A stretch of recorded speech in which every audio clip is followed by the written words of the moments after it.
आप सभी को जय सिया राम। बिना गुरु के किसी भी देवी देवता को शरीर पर कैसे बुलाएं? आज का टॉपिक यही है। देवी देवता दो तरीके से शरीर पर आते हैं वैसे तो मोस्टली। एक, गुरु के द्वारा जब शक्तिपात किया जाता है, यानी गुरु के द्वारा कोई सिद्धि कोई शक्ति शिष्य को प्रदान की जाती है। एक, इंसान की खुद से प्रभावित होकर शक्तियां उसके ऊपर आ जाती हैं।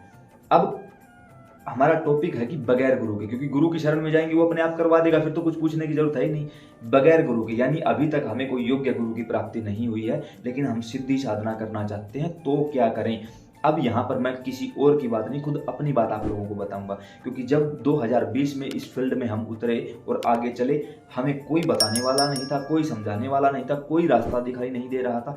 फिर हमने जो काम किया और ठाकुर जी की कृपा से आज बताने वैसे नहीं बोलना चाहिए, बिल्कुल माफ़ी चाहता हूँ भाई, हाथ जोड़कर बोल रहा हूँ। ठाकुर जी की कृपा से 24 मंत्रों की सिद्धि और 18 देवी देवताओं की शक्तियाँ ठाकुर जी ने प्रदान कर दी हैं। वो किस तरीके से मिली, सिर्फ वो चीज़ आपको मेरा खुद का अनुभव आप लोगों को बताऊंगा। अगर कुछ सीखने को मिले तो अप्लाई कर लेना, ना मिले तो सोचना 5-7 मिनट की कोई वीडियो देख ली, बस सीधी सी बात है और कुछ नहीं। अब हुआ क्या, मुझे कोई बताने वाला नहीं था। एक रुद्राक्ष की माला ली, माला पर ओम नमः शिवाय का जाप शुरू किया भाई। कोई गुरु नहीं, कुछ भी नहीं, सिर्फ ओम नमः शिवाय का जाप शुरू कर दिया। ये भी नहीं पता जाप सही हो रहा है गलत हो रहा है, नहीं पता। बस पहले हरिद्वार गए थे क्योंकि सावन का पहला सोमवार था 2020 का, और घर आने के बाद ओम नमः शिवाय का जाप शुरू कर दिया क्योंकि सावन लगा हुआ था। नहीं पता था किस देवी देवता का कैसे क्या करना होता है। जैसे ही संकल्प लिया था हमने कि 5.25 लाख जाप करेंगे, कि दिन में कितनी माला करेंगे ये भी नहीं पता, कैसे करना है ये भी नहीं पता, बस कर दिया भाई जैसे भी हुआ। अब हुआ कुछ ऐसे कि सावन की शिवरात्रि का दिन था और हम हमारे यहाँ शिव मंदिर है, उस मंदिर में बैठे हम जाप कर रहे थे। तो वहाँ पुजारी जी आए, उन्होंने पूछा किस चीज़ का जाप चल रहा है। हमने कहा ओम नमः शिवाय का। उन्होंने कहा कोई गुरु है आपके? तो मेरा अहंकार बोल उठा। मैंने कहा मुझे कोई लगता ही नहीं कि कोई मेरा गुरु बन सकता है।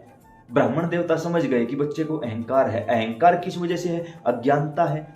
कहा ठीक है कोई बात नहीं, एक काम करो, बिना गुरु के साधना सफल नहीं होती, या तो आप भगवान शिव को या बाबा हनुमान को अपना गुरु बना लो, वो तो हैं आपके गुरु बनने के लायक। यानी वो समझ चुके थे कि मेरा अहंकार है, और इस बात पर मैं भी समझ चुका था कि मैंने कुछ ज्यादा बोल दिया। मैंने कहा हाँ ये है। फिर मन में विचार आया कि सावन चल रहा है, ओम नमः शिवाय का मंत्र है, रुद्राक्ष की माला है, क्यों ना भगवान शिव को ही गुरु बना लिया जाए। तो भाई ऐसी प्रेरणा हुई। रात को सोने से पहले मैंने कहा कि हे बाबा ऐसे ऐसे मुझे आपको गुरु बनाना है, आप मुझे रास्ता दिखाइए, मैं क्या करूं। सिर्फ इतना बोलकर सोया था। अगले दिन अपने आप दिमाग में विचार आया। एक नारियल लिया, 1.25 मीटर पीला ही मान लो आप, पीला कपड़ा लिया, 101 रुपए की दक्षिणा, 1 दर्जन केले लिए और लेकर इस माला को पहुंचा उसी शिव मंदिर में। जाकर बैठकर भगवान को समर्पित कर दिया, दीपक जलाया, भोग समर्पित किया, दक्षिणा की, नारियल और कपड़ा रख दिया और कहा भगवान शिव मैं आपको गुरु रूप में स्वीकार करता हूं, आप मुझे शिष्य रूप में मान लीजिए। भगवान शिव माता पार्वती ने ऐसी कृपा की, अपने आप होता चला गया भाई सब कुछ। मैंने नहीं किया कुछ भी, अपने आप सब कुछ होता चला गया। और अब जब मैं रात को सोया तब भी मुझे वो आभास हुआ और किसी संत ने मुझे ये बताया कि किसको गुरु बनाया है। मैंने कहा भगवान शिव माता पार्वती। उन्होंने कहा वो परीक्षा लेंगे आपकी, और ऐसे ऐसे परीक्षा लेंगे। सेम वही हुआ, लेकिन जो आखिरी परीक्षा थी उसमें मैं फेल हुआ भाई, सीधी सी बात है, क्योंकि पता ही नहीं था भाई कब कहाँ से क्या परीक्षा ले ले, वो ही जानते हैं। लेकिन मैंने कहा भाई अब क्या करूं, रात को रो कर सोया था भाई, अब पता नहीं क्या होगा। सारी साधना पर पानी फेर दिया मैंने, मेरी गलती है, ये है वो है। तो सोपन के माध्यम से वही संत महाराज आए और उन्होंने कहा चिंता मत करो, आपकी साधना सफल हुई, आप स्वीकार हो। बस इतना बोला गया, आप स्वीकार हो। भाई उस दिन के बाद तो प्रसन्नता का कोई अंत ही नहीं। उस दिन के बाद और जाप बढ़ाया, 5.25 लाख जाप हो गए। भगवान शिव माता पार्वती ने स्वीकार कर लिया और भगवान ने कृपा करके बाबा हनुमान के जरिए दूध प्रदान करवाए, धीरे धीरे पितरों की सिद्धि करवाई। फिर आगे आगे ये सारे कार्य हुआ। कैसे हुआ? सिर्फ और सिर्फ अपने घर के मंदिर में बैठकर जाप करता था। घर के मंदिर में दीपक जलाया, जितनी देर चलेगा चलने दो, 5 मिनट 10 मिनट जो भी था वो चलता था। उसके बाद हाथ में जल लेकर संकल्प करता था मैं कि सामने, क्योंकि बाबा श्याम मेरे कुल देवता हैं, इष्ट हैं, सब कुछ यही है। बाबा श्याम मेरा नाम ये है, मेरे पिता का नाम ये है, गोत्र ये है, गांव ये है, यहाँ का निवासी हूँ और इस समय 5.25 लाख ओम नमः शिवाय जाप की सिद्धि पर बैठा हूँ, कृपा करके मुझे अपनी शक्तियां प्रदान करिए, ऐसा बोल के जल नीचे की ओर छोड़ दिया। साफ आसन लगाया, स्वच्छ कपड़े पहने, ऊपर सर के ऊपर कोई वस्त्र रख लेता था ताकि वो जाप चोरी ना हो सके। चारों तरफ सुरक्षा चक्कर लगाता था, जैसे हे बाबा हनुमान मेरी रक्षा करिए ताकि मेरे घर की या बाहर की कोई भी शक्ति मेरे जाप को चोरी ना कर पाए, ऐसे ये। और ये सब कैसे हो रहा था मैं नहीं जानता, अपने आप मेरे दिमाग में ये बातें डाली जा रही थी, मतलब कोई तो शक्ति काम कर रही थी ना। अब जब बैठकर जाप करने लगा, धीरे धीरे वो चीज आवाज होने लगी।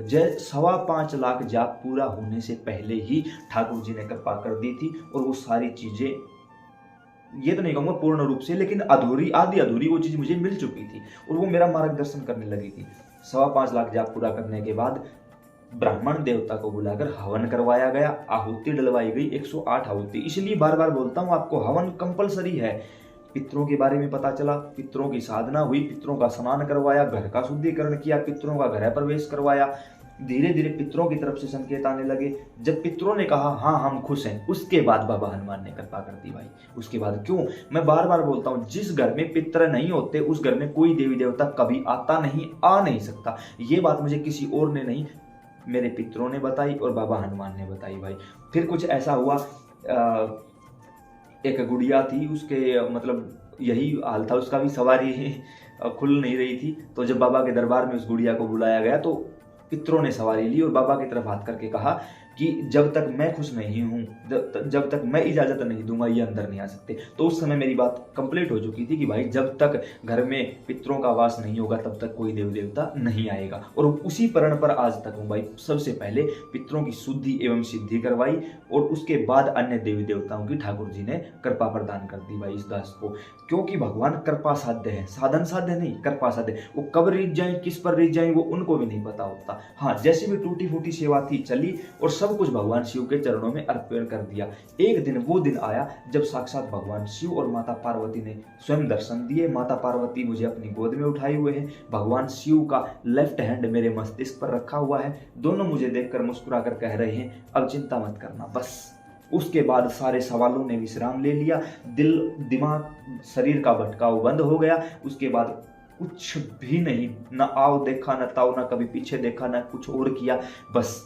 और YouTube भी बाबा हनुमान के आदेश अनुसार और बाबा श्याम के आदेश अनुसार शुरू किया गया 2020 से ही। उसके बाद से ही आप लोगों के सामने आना शुरू हुआ हूँ, तभी से आप लोगों ने देखा। और पितरों की पूरी सीरीज इस YouTube चैनल पर 2 बार डाली जा चुकी है, जिसे लाखों लोगों ने प्यार दिया। और कुछ वीडियो तो ऐसी हैं जिन्हें 10 लाख, 12 लाख, 15 लाख लोगों ने देख रखा है और इन लोगों का जीवन बदला है। काफ़ी लोगों ने ये भी कहा आपके साथ व्हाट्सएप ग्रुप में जुड़ना है, तो भाई नीचे डिस्क्रिप्शन में व्हाट्सएप ग्रुप का लिंक, आप वहाँ जुड़ सकते हो। ठाकुर जी की कृपा आप पर भी होगी। इस दौरान एक चीज़ और बताना चाहूँगा, ये मेरा वास्तविक अनुभव मैंने आपको बताया जैसे करके यहाँ तक पहुँचा हूँ। लेकिन याद रखना भाई, इन सब चीज़ों के साथ साथ एक चीज़ और काम करती है, वो अंदर का भाव।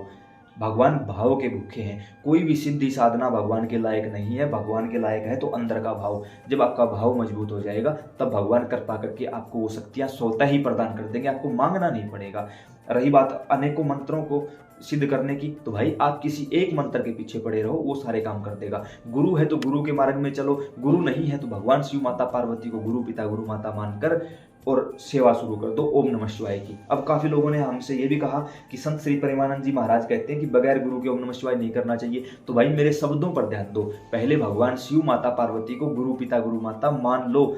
और आप ये क्यों सोचते हो मैं पुरुष हूँ, मैं स्त्री हूँ, ये क्यों नहीं सोचते कि हम भगवान के बच्चे हैं। इस भाव के साथ सेवा करो, वो अवश्य आपको स्वीकार कर लेंगे, क्योंकि वो भाव के भूखे हैं। आपका भाव बढ़ेगा, उनका भाव और ज़्यादा बढ़ेगा और वो आपको स्वीकार कर लेंगे। आप एक बार इस रास्ते पर चल कर देखो, भावपूर्ण तरीके से वो स्वीकार कर लेंगे। अब इस वीडियो को अन्य प्रेमियों के साथ जरूर शेयर करना ताकि उनको भी पता चल सके। एक जरूरी बात यहाँ बताना चाहता हूँ, अब ये नहीं है कि मेरे पास इतनी सिद्धि आ सकती है तो मैं कोई चौकी दरबार नहीं लगाता, मैं किसी से नहीं मिलता, कोई पूछा नहीं देता भाई, सिर्फ यूट्यूब तक सीमित हूँ। आप इस परिवार में शामिल हो जाइए, क्योंकि जब ये वीडियो बना रहा हूँ तब तक इस चैनल पर 5,65,000 सब्सक्राइबर तो दुनिया के लिए हैं, दिखाने के लिए हैं, यूट्यूब के लिए हैं। मेरे लिए तो ये 5,65,000 श्याम प्रेमियों का परिवार बन चुका है भाई। तहे दिल से धन्यवाद आप सभी का। आप सभी ऐसे ही प्यार प्रेम बनाए रखना, जुड़े रहना, हर एक सवाल का जवाब आपको इसी यूट्यूब चैनल पर मिल जाएगा। जय सिया राम।